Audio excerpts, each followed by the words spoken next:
Tayo ng meat. Yan. Yan yung spices niya. Ito yung sibuyas. Tapos, itong patatas, ipapry ko ng cubes.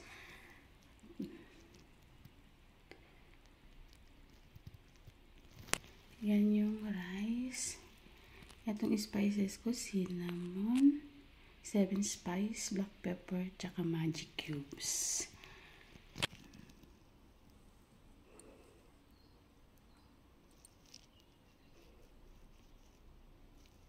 Ayan, gisahin na natin yung sibuyas.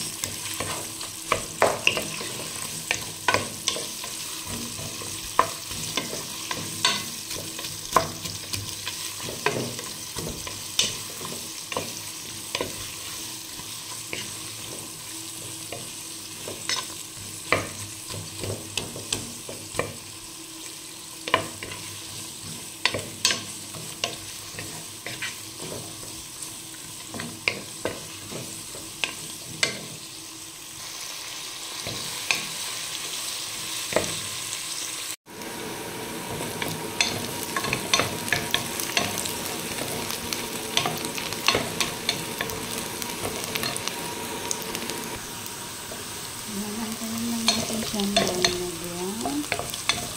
Saka natin ilagay yung meat. Ayan, brown na siya. Ilagay na natin yung meat. Ayan, brown na siya.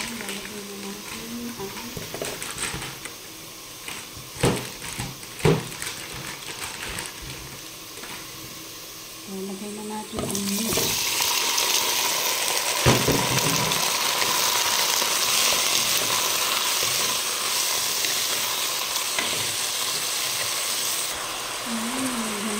Ng cinnamon, black pepper, at saka beef cubes. Ibisahin muna natin hanggang sa malala na yung tubig niya.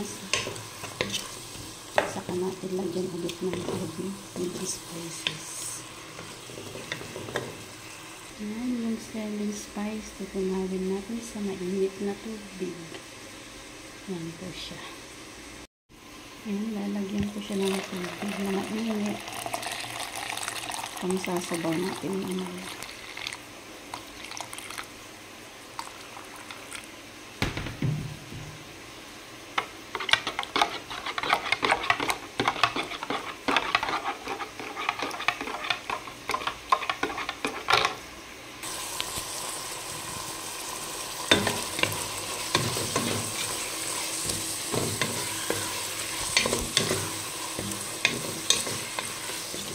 isahin natin na ilagay.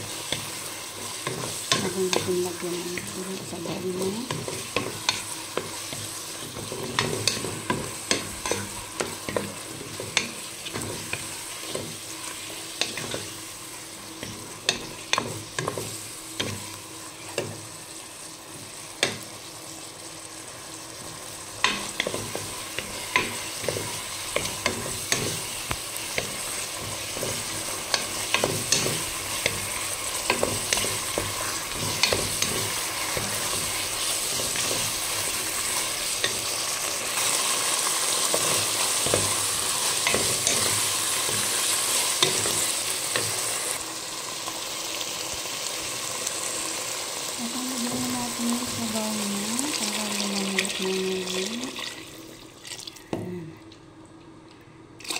Palambutin muna natin yung karne.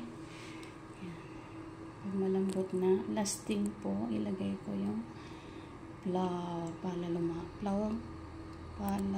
lumapot.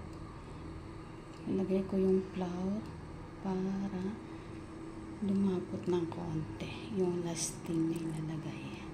Kulo na. Antay-antay lang lumambot.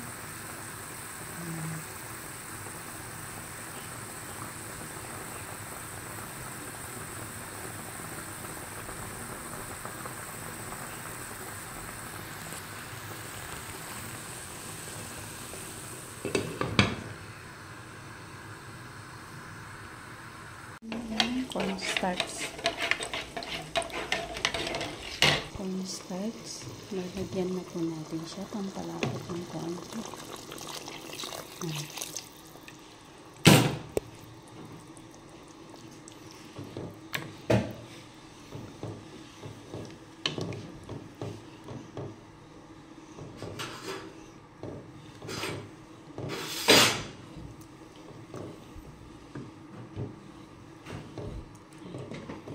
5 minutes, ipot-pot na natin.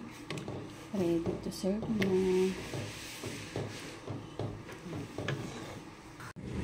Nabalatan na po natin ang ating patatas. Ikakat ko na lang siya ng cubes na malalaki. Ayan na, nakat ko na siya ng cubes. Ayan. Tapos, lagyan natin ng konting white pepper at saka asin para may lasa bago iprito. Yan, magpiprito na tayo. Nilagyan ko na siya ng mantika. White pepper at saka asin na din. Piprituhin na natin. Antayin natin yung mainit na mantika. Yan, nilagay ko na. Patatas ko.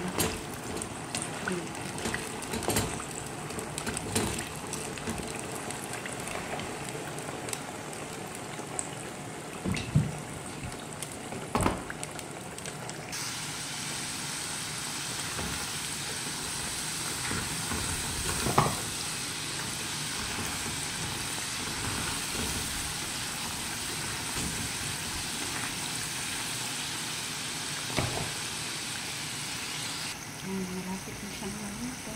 Hahanguin natin. Yan, luto na yung ating patatas. I-heat ko na lang mamaya bago sila kumain at itoppings doon sa karne. Ayan.